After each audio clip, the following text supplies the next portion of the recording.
Hello and welcome to Camp Xbox. Today we're diving back into the racing genre, which you know is one of my favorites. There's something simple and relaxing about racing cars that I find enjoyable. As I've been covering each game in the Xbox library, I've stumbled upon some hidden gems. So when Brig recommended Mercedes-Benz World Racing, my interest was immediately piqued. I had never heard of it before, and the idea of a racing game themed around Mercedes intrigued me. Today, I'll delve into its development history, provide you with a review, and discuss its lasting impact. But before we jump into that, I want to take a moment to thank my YouTube channel members. Now let's rev up and explore the history of this game. Developed by German company Synetic and published by TDK Mediactive, Synetic, having previously worked on several racing games, seemed well equipped to tackle this project. World Racing was initially announced in 2002, with early reports indicating it would be an Xbox exclusive.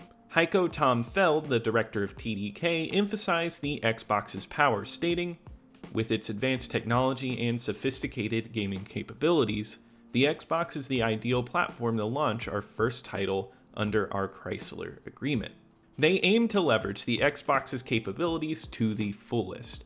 However, while it did launch exclusively on Xbox on March 20th, 2003, it did later see ports to PC, PS2, and GameCube, but those were only in Europe. In North America, it remains solely on the Xbox, where I captured all of my footage today, and let me tell you how I felt about this game. World Racing keeps things simple when it comes to racing games. At the start screen, you don't even have the option for a single or free race mode. It's either multiplayer or career mode, with the latter being the main focus. In career mode, your objective is straightforward. Take the lead enough times in different championships to progress to more challenging ones. It's as simple as a racing game can get, but for me, that's not a bad deal.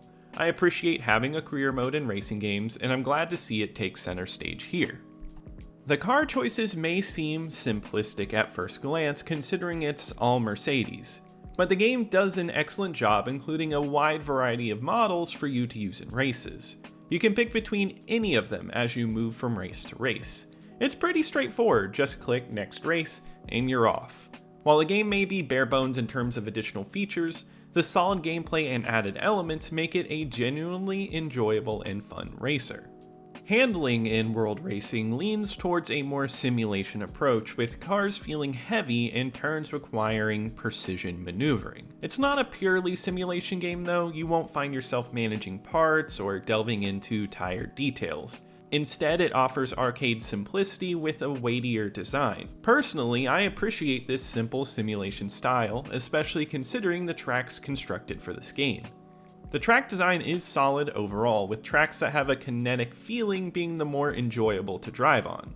For instance, racing on mountainsides with no guardrails, or navigating tight corners in a city level adds a nice variety to each experience. One downside with most tracks is just the sheer size. Most of them are larger tracks, and in some games larger tracks are fine, but the absence of shorter, tighter tracks is noticeable.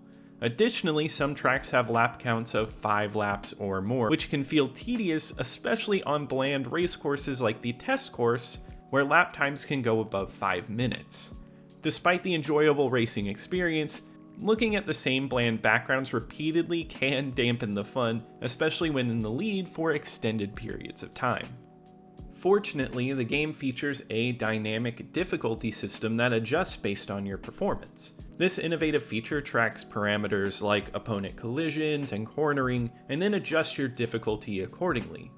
It actually works surprisingly well and kept the difficulty on par for most of the game. The ability to customize difficulty with a slider scale is an awesome addition, and you can move it around on your own depending on what you like.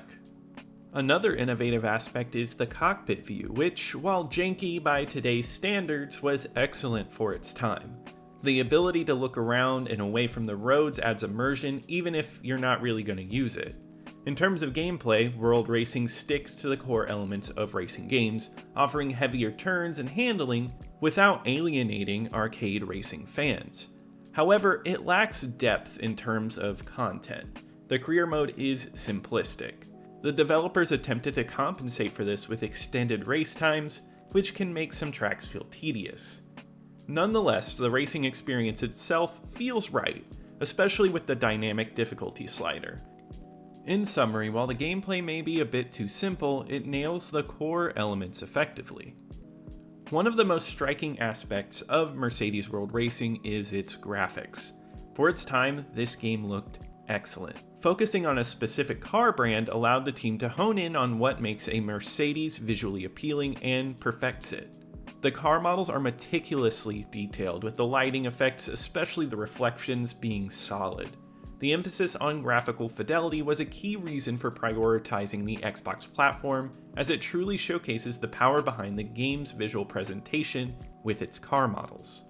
The environments are also impressive, boasting nice resolution and attention to detail. Tracks are particularly stunning when they take full advantage of their surroundings. For example, racing around Area 51 is exhilarating, with helicopters and UFOs flying overhead and various objects moving all around you. Similarly, the city levels are densely packed with detail, featuring large buildings and banners all across the street and people watching the race. However, not all tracks are created equal in terms of environmental detail. There are tracks like the test track and mountainside that lack intricacies found in other levels. They still look great though, and Japan stands out as a particularly beautiful level with distant bridges, cherry blossom trees, and varied courses featuring numerous buildings. In my experience with this game, it's evident that the team dedicated a lot of time to crafting the graphics and visual aesthetics, and it truly pays off.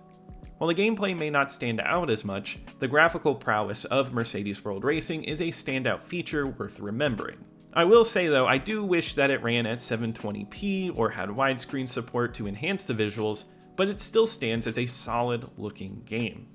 The music in Mercedes World Racing doesn't quite hit the mark. It's about as generic as it gets, lacking any standout qualities. Personally, I make an effort to experience all the music in a game before muting it or resorting to custom soundtracks, and I found this one to be a bit of a bore to sit through. However, the game does support custom soundtracks, so any music you have burned to your Xbox hard drive will play in-game. This feature enhances the experience significantly, as it seamlessly integrates your preferred music into the gameplay. It's a feature I always appreciate seeing being taken advantage of. On the other hand, the sound effects are fine. You'll hear typical tire screeching and motor noises, which are mixed quite loudly and can sometimes be distracting over the music. Fortunately, in the sound settings, you can adjust the volume of the sound effects to your liking, and even at the lowest setting, they can still be a bit too loud, but it's an improvement. Overall, it's what you'd expect from a racing game, with the bonus of being able to listen to your own music. That wraps up the review portion of Mercedes-Benz World Racing. It's a simple racing title with a focus on its visuals. It does have standout graphics and impressive car models. However, in terms of gameplay, there just isn't much depth to dive into. While the racing aspect offers a nice simulation experience, there's a noticeable lack of content. Despite this, the ability to customize soundtracks adds an enjoyable element to the game, and I find this game to be accessible to any racing fan. Ultimately, Mercedes-Benz World Racing may not appeal to newcomers or those who aren't fans of racing games. For people like that, I would recommend exploring titles like the Burnout or Project Gotham Racing series. However, for devoted racing fans, there's still some enjoyment to be found here.